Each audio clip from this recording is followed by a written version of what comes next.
Kalispera. For the last 3 years of my life, I was giving birth to new ideas and babies.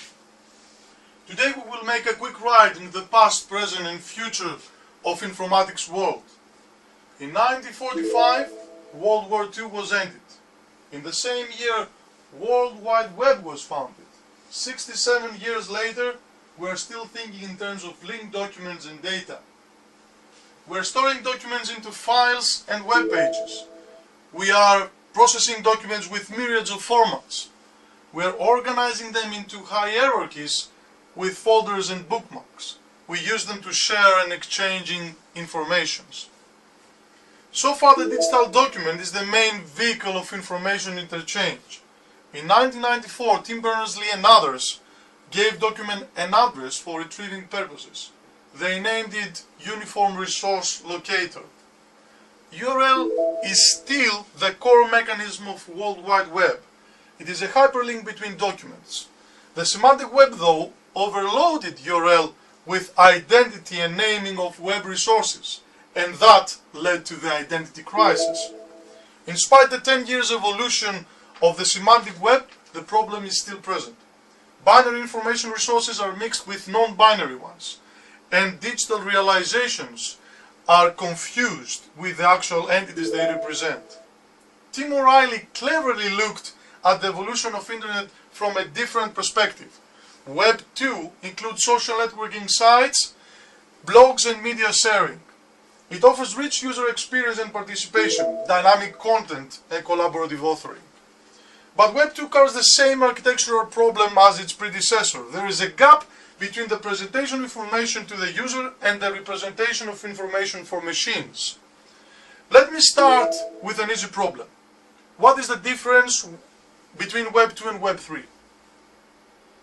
The answer is one, because it unifies two different perspectives, the end user perspective and the technical user one, also known as GGG or Giant Global Graph.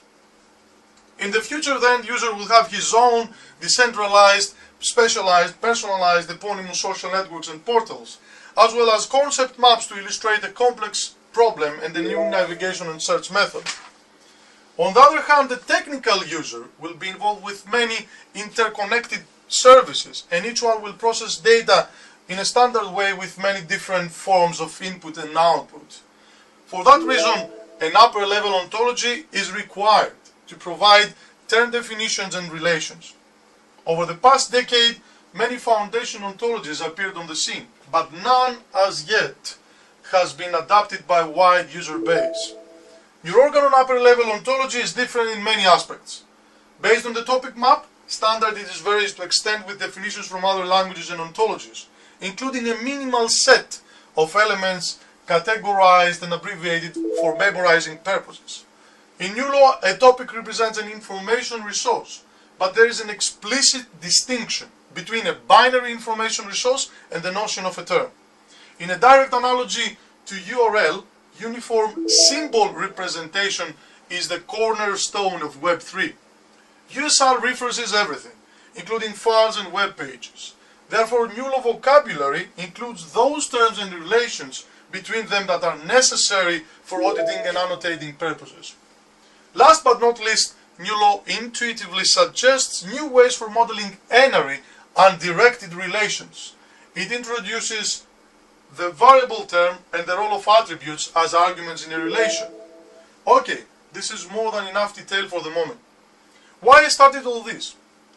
The first reason is my intention to organize and share my collection of bookmarks. Soon I realized that neither tagging nor hierarchical classification was close to what I was aiming for. The second reason is related to the Medilic open source project. I have studied thoroughly HL7 models, health standards, entity relational schemas, and it seems to me that the holy grail of health information interoperability is interwoven with web evolution. Let's recapitulate. Our trip to the mysterious world of digital information has now ended. But I urge you to continue exploration. We all need to find a map and a compass to carry on with our journey. With the public pre-release of NULO, let us proclaim the ignition of Web 3 for a prosperous and effective communication. Thank you for your attention.